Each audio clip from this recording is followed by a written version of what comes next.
Okay, here's a question for you. What if the way you spend the very first hour of your day, what if that was the secret weapon to not just meeting, but absolutely crushing your goals in 2025? Hmm. It's interesting, right? Because most people, they just sort of stumble out of bed, grab their phone, maybe check emails. Exactly. But what if there was a more powerful way? Welcome to the deep dive. Today, we're getting laser focused on building a morning routine that really sets you up for unstoppable success in the coming year. Yeah, and this deep dive, it's really designed specifically for you, the listener, who's aiming to get a real advantage in a world that's just constantly demanding your attention. Right. Whether you're in the middle of a New York hustle or, working remotely down in Austin or maybe juggling classes out in Well, it California. applies everywhere. Those first moments of the day are just packed with opportunity. And like you said, we'll get into this. Yes. It's not just when you wake up. It's really about how you intentionally use that time. So our mission today is to basically dissect the core components and, importantly, the psychological reasons behind them for what we're calling a 2025 proof morning routine, something from our research that's engineered to make you feel completely in command right from the get-go. I love that. In command. Okay, so let's dive straight in. The engine room, as you said, the wake up time. Now, forget those like extreme 4 a.m. gurus for a minute. What's the actual science telling us? Well, it's interesting. The research we looked at consistently points to the power of a maybe around 6 a.m. wake up Yeah, and crucially every single day. every day. Yeah. Yeah. It's less about some heroic early start, Yeah. and much more about just establishing a really reliable rhythm for your body and your mind. That makes sense. So, why 6 a.m. consistently? What's the sort of magic behind that specific regularity? Well, think about how much your brain just predictability. Mm. It loves predictability, right? Mm-hmm. A consistent wake-up time plays this huge role in regulating your circadian rhythm. That's your internal clock governing sleep-wake cycles. Yeah. And that stability, it leads to better mental clarity. It can even help kind of temper those early morning spikes in cortisol, the stress hormone. Ah, right. Less stress first thing. Exactly. And just think of the mental energy you save by not hitting snooze 10 times or debating, should I get up now, 5 more minutes? Yeah, that internal battle. That consistency just frees you up for what really matters. Yeah, It actually reminds me of something Tim Ferriss talks about, the value of a stable morning start, even if it isn't, like, ridiculously early. got it. Okay, consistent wake up. Nailed it. Now, those first few really precious moments before the phone starts buzzing and the emails start calling, what's the sequence? The non-negotiable next step. Okay, step 2 is all about a quick but pretty potent reset, we call it. Hydrate, move, breathe. Hydrate, move, breathe. And we're Right. talking the first 15 minutes, super important, before you even glance at your phone. Right. No phone. No phone. Start with about 16 ounces of water. Some people Yeah. like adding a bit of lemon or maybe some electrolytes, but plain water is great. Hydrate. Then follow that with just maybe 5 to 10 minutes of light stretching or even just a brief walk around. Just get the blood flowing. Mm-hmm. And then cap it off with just 3 minutes of focused, deep breathing. You could use something simple like box breathing, the 4-4-4-4 method. Breathe. Okay. Hydrate, move, breathe. It sounds so simple. Yeah. Yet I can already feel that pull, wanting to check notifications. So what's the real payoff? Why this simple trifecta? Yeah, it's the immediate physiological impact that's key here. The hydration literally reawakens your cells, kickstarts your metabolism. Okay. That light movement, it helps shake off any, lingering grogginess, and it primes your brain for focus. Right. And those few minutes of intentional breathing, Mm. they directly influence your nervous system. Mm. They signal a shift towards a calmer, more focused state, ready to actually execute. Mm-hmm. So it's proactive, not reactive. Precisely. Yeah. Instead of that reflexive grab for the phone while you're waiting for coffee like you might at Starbucks, this routine helps you step into your day with actual intention. I like that. Intentionality over reactivity. Okay, so body's hydrated, moving, mind's calmer, we're online and ready. What's the next power move in this 2025 proof morning? All right, step 3 takes us into uh, what can sound a bit woo-woo sometimes, but it's actually really practical. It's Oh. about future you visualization, Okay. dedicating about 10 minutes to really vividly picturing your goals.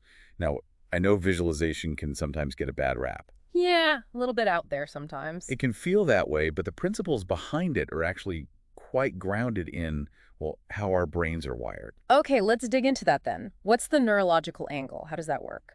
So at its core, this practice taps into something called your reticular activating system, or RAS. RAS. Okay. Think of the RAS as your brain's built-in filter.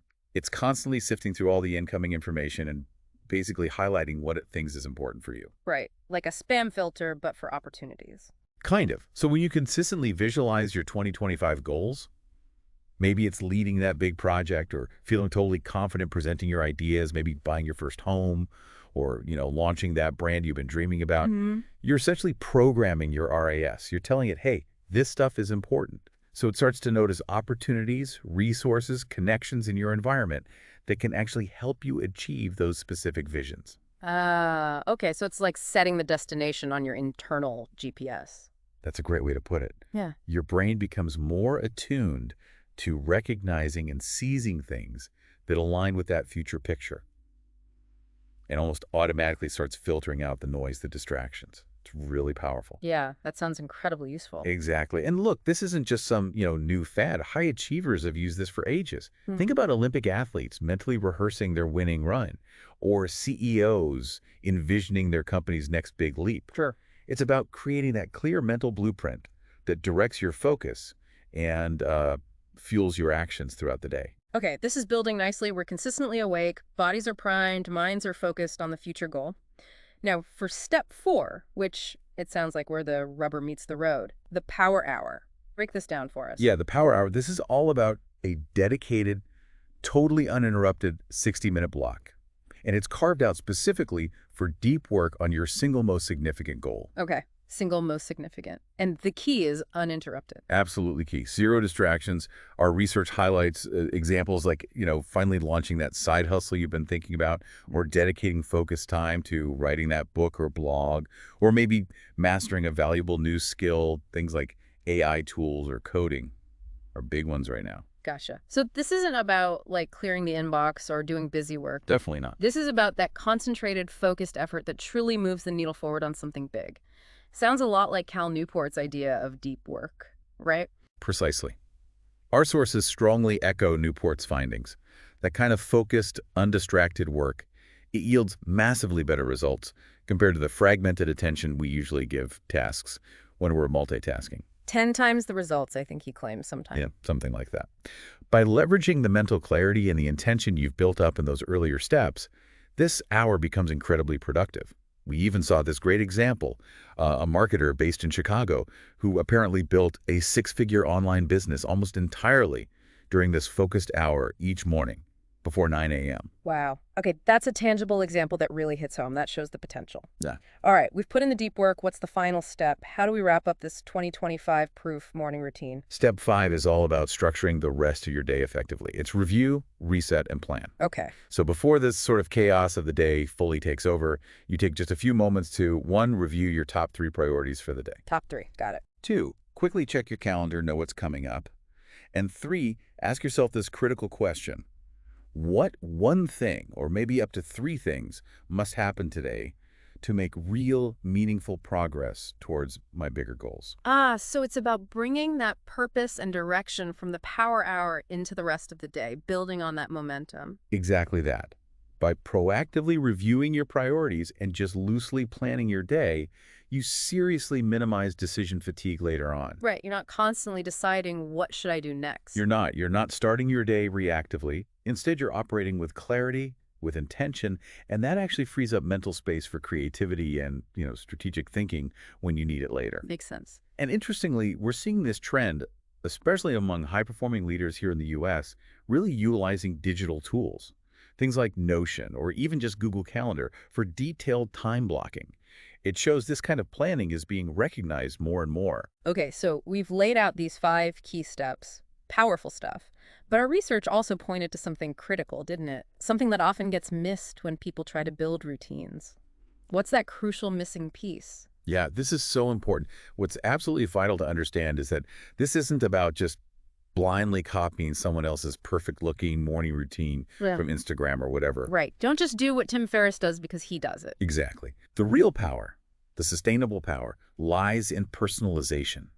It's about taking these core principles The consistency, the focused action, the intentionality, and really adapting them, molding them to fit your unique life, your specific goals, and honestly, your core values too. Okay, so tailor it. Tailor it. And maybe the most crucial element of all, it's consistency. It's actually doing it, Yeah. committing to your personalized routine day after day until it stops feeling like a task you have to do and it just becomes, well, part of who you are, part of your identity. That's such an important distinction. It's not a rigid cookie cutter solution. It's more like a framework, a template for us to tailor and then truly own. Okay, so bringing it all together then, what's the ultimate takeaway here for everyone listening? I think the fundamental message is pretty clear. Taking ownership of your morning, those first 60, maybe 90 minutes, is directly linked to taking control of your overall direction in life. Own the morning, own the direction. That's it. By intentionally designing those initial hours, you're not just like preparing for the day ahead. You're actively shaping your future success. You're building momentum from the minute you wake up. So as you, the listener, look ahead to 2025, think of this as your ultimate power move, really designing that start to your day. And maybe here's a final thought to really let sink in. Yeah. How dramatically could intentionally designing your mornings, starting now, maybe even tomorrow, how could that alter where you actually stand by the end of 2025? And maybe more immediately, what's just one small personalized step you can commit to taking tomorrow morning to begin building your own unstoppable routine?